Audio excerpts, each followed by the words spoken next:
Donc ce matin, on a une matinée avec deux intervenants experts sur les migrations internationales. D'abord Catherine Witold de Wenden, qui est politologue, directrice de recherche au CNRS, et Patrick Gonin, qui est géographe et qui est professeur de géographie à l'Université de Poitiers. La première est intervenue sur les nouvelles tendances sur les migrations en Europe méditerranéenne, et elle a déconstruit notamment le champ sémantique autour de la crise des migrants pour nous rappeler qu'en réalité c'était une crise de l'Europe, une crise de la solidarité, une crise de l'accueil, une crise de l'hospitalité, une crise de Dublin aussi et de l'asile. Et ça, c'est quelque chose qui était important, de déconstruire ces idées reçues sur les migrations. Enfin, Patrick Gonin est plutôt intervenu sur la relation entre migration et développement et le piège qui est tendu au travers notamment d'un certain nombre de financements et d'appellations sur la question du co-développement, ce qu'on appelle le co-développement ou le développement solidaire. Et donc l'idée, c'était justement de déconstruire aussi une idée reçue qui était que pour faire du développement, il faut être aussi mobile, il faut pouvoir traverser les frontières, et ça c'était important de le rappeler, et que faire du développement, ça doit se faire sans condition, c'est-à-dire ne pas mettre en lien avec la lutte contre l'immigration clandestine, comme l'Union européenne aujourd'hui met en place et fait de l'injonction aux pays du Sud et notamment aux pays du Maghreb. Donc voilà ce qu'on peut rappeler sur ces deux interventions brillantes et puissantes qui déconstruisent un contexte migratoire où il y a beaucoup de haine, beaucoup de discrimination, beaucoup de peur, et il était important que des chercheurs soient aussi engagés sur ces questions-là et nous rappellent qu'aujourd'hui le monde bouge très vite et que la question du militantisme, elle était aussi importante, l'engagement citoyen. Ils nous ont tous les deux rappelé cela.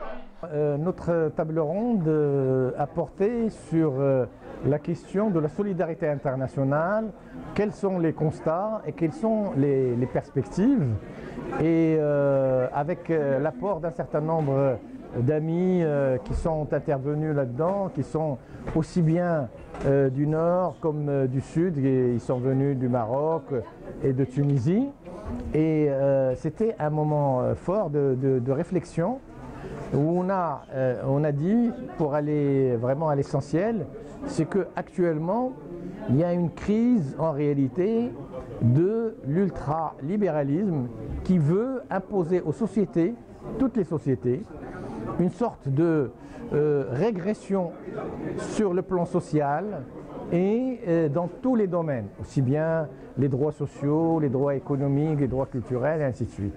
Et que face à ça, il y a une résistance qui est celle des peuples. On voit bien ce qui se passe en Algérie, ce qui se passe au Liban, ce qui se passe au Soudan, ce qui se passe ailleurs, où cette résistance refuse ce projet de l'ultralibéralisme. On a dit que c'est très important qu'au niveau de la solidarité internationale, qu'elle soit une solidarité, je dirais, locale, pour soutenir les formes de résistance. Par exemple, on avait un ami de Tunisie qui représentait le FTDS, le Forum tunisien des droits économiques et sociaux, qui nous a parlé de la situation des femmes, et elles sont très exploitées. Et aussi, il y a la question de la pollution, le problème aussi de l'environnement. Il y a une pollution très très grave qui se passe en Tunisie à cause de ces usines qui retraitent les jeans et tout ça, et qui sont exportés, faits pour l'exportation à l'étranger, et ils sont vraiment, même ils posent des problèmes aux pêcheurs locaux qui vivaient de la pêche, et maintenant avec la pollution ils ne peuvent plus vivre de la pêche et ils sont obligés d'aller travailler ailleurs. Et ça, c'était un exemple pour voir comment la solidarité internationale, elle peut jouer pour soutenir les différentes luttes qui existent à travers aussi bien le Maghreb qu'en France, et que nous, société civile, on doit être, je dirais, dans la résistance, dans la solidarité avec les différents mouvements sociaux. Par rapport à la table ronde que j'ai animée, c'était une table ronde sur les ODD. Au début, j'ai fait une présentation surtout sur le réseau EDD, voilà, démontrer un petit peu ce que ça veut dire EDD, depuis quand elle est née. Elle est née en 99 et c'est les 20 ans d'EDD. Et c'est pour ça qu'on a fait ce forum et justement c'est pour ça qu'on a eu ces tables rondes des ODD. On avait deux intervenants, M. Haddad de IDD Maroc et puis Olivier Masson de GRDR. La table ronde a regroupé une vingtaine de personnes, plus de 20 personnes, mais par contre le débat il était fructueux. On a beaucoup parlé de migration, de développement, des 17 objectifs des ODD et où on en est par rapport à ces 17 objectifs dans le sud et dans le nord. Est-ce que le nord c'est des donneurs de leçons? Est-ce que vraiment la solidarité et la pauvreté elle est toujours à jour? Le développement, on a beaucoup parlé sur le développement et le co-développement. Alors il y en a qui étaient pour et contre, mais de quelle façon? Et voilà, ce développement il se fait dans le sud. Est-ce qu'on vraiment on calque un petit peu tout ce qui se passe dans le nord vers le sud? Voilà, c'était le débat un peu. Oui, il était très bien. On est sorti avec des conclusions très positives. On parlait aussi de la justice climatique, de développement durable. Voilà. J'ai animé la table ronde numéro 2 qui est intitulée l'éducation au développement et à la solidarité internationale. Quel positionnement pour quel enjeu? On avait donc comme intervenant Madame Anne Kaboré qui représente la plateforme Educasol et M. Grégoire Konga qui représente le Forum, qui est un acteur majeur de la solidarité internationale. On avait donc parlé, face aux enjeux actuels de la mondialisation, on s'est posé la question, est-ce que l'EAD, l'éducation au développement, est-ce que c'est un vecteur de sens pour les mutations sociales? Est-ce que c'est un facteur de transformation? Et donc par rapport aux enjeux, en fait, ou plutôt la solidarité nord-sud face aux enjeux de développement, l'EAD, est-ce qu'elle permet de faire émerger une citoyenneté mondiale? En fait, Madame Kaboré, elle a évoqué, on passe de l'éducation au développement à l'éducation à la citoyenneté. Ensuite, au niveau du forum avec M. Konga, en fait, on a évoqué la relation entre d'un côté les institutions et de l'autre côté les acteurs qui travaillent, en fait, qui sont les associations essentiellement, en fait, la société civile, entre les impératifs des institutions au niveau financement, c'est eux qui financent, ce sont eux les bailleurs, donc ils imposent leurs conditions, et la réalité du terrain, en fait, des associations qui ont des besoins spécifiques, un environnement spécifique. Donc il y a des enjeux, il y a un dialogue entre les deux acteurs majeurs, en fait, d'un côté les institutions, de l'autre les acteurs de la société civile. Ensuite, on avait parlé, donc, entre autres aussi du rôle donc, des associations dans la solidarité internationale, donc l'éducation au développement, par exemple au niveau de l'éducation dans les écoles. On avait évoqué donc certains exemples vraiment qui ont été déployés au Maroc dans les écoles, avec les femmes rurales, des projets de solidarité internationale. La participation intergénérationnelle des deux rives a répondu à notre ambition de faire de ce forum un espace participatif de réflexion et de débat. Les débats que nous avons eus ont abordé les problématiques de l'éducation au développement en lien avec la solidarité internationale. Et le migrant est au cœur de notre réflexion. Nous avons évoqué le rôle que jouent les organisations issues de l'immigration dans le cadre de la solidarité internationale. Ces acteurs de l'EAD, l'éducation au développement, visent à faire évoluer les mentalités et changer en profondeur les consciences. Afin d'œuvrer à la création d'un monde plus juste, plus équitable et plus durable. De nombreux acteurs de la solidarité se sont engagés, dans ce sens, à rendre ce monde plus juste, plus durable et plus équitable. IDD, acteurs des deux rives, s'inscrit dans ce processus de transformation sociale. Non, c'est très très bon, on ne peut pas dire le contraire. Voilà, si jamais on est en train de parler du vivre ensemble, tu vois. Voilà. Même en plein repos. pas, on est en train de discuter de vivre ensemble. Voilà. Et d'égalité, de parité. Oui, l'égalité, parité, alors là. Voilà. C'est pour ça qu'on est 2 hommes et 3. Non, mais parité.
Jouer avec les musiciens avec qui je travaille, on avait fait toute une tournée comme ça.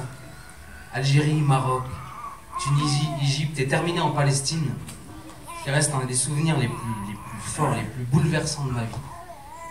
Et on avait découvert là-bas un endroit où la poésie, c'est pas un art, c'est quelque chose de vivant, de populaire, quelque chose qui tient les gens. Et les poètes écrivent des hymnes à la liberté, ils le font parfois clandestinement, parfois au péril de leur vie, ils le font aussi. Et j'avais écrit avec un poète tunisien, on avait traduit ça. J'ai vu 1001 fois mes horizons fanés, les missiles pulvérisés mes plus belles années. J'ai vu trop de sang, de cendres et d'armes. Mes yeux abîmés n'ont plus de larmes. J'ai vu. J'ai vu. J'ai vu. J'ai vu les chenilles broyer ma dignité, les bottes s'essuyer sur mon humanité. J'ai vu les miens, emportés par la torture, dormir dans des tombes et derrière des murs. J'ai vu. إذا شربوا يوما أراد الحياة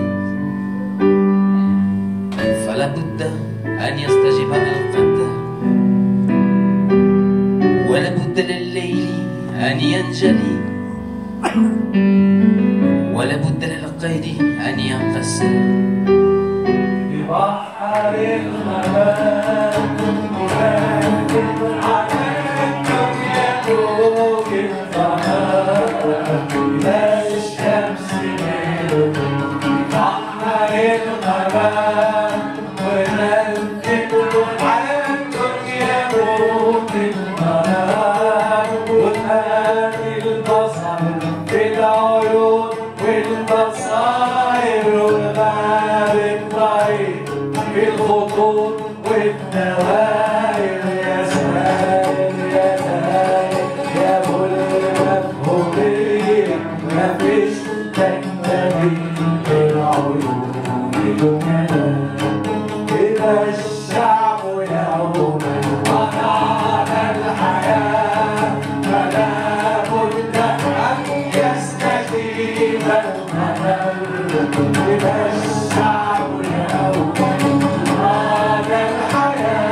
الذي سهله مريح يخلع لكن بيض مر الكلام زي الحسام يقطع مكان ما يمر أما المديح سهل وريح يخدع لكنه بيضر الكلمة دي من غير ايدين بس الوباء تضر الكلمة دي من غير ايدين بس الوباء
Cool.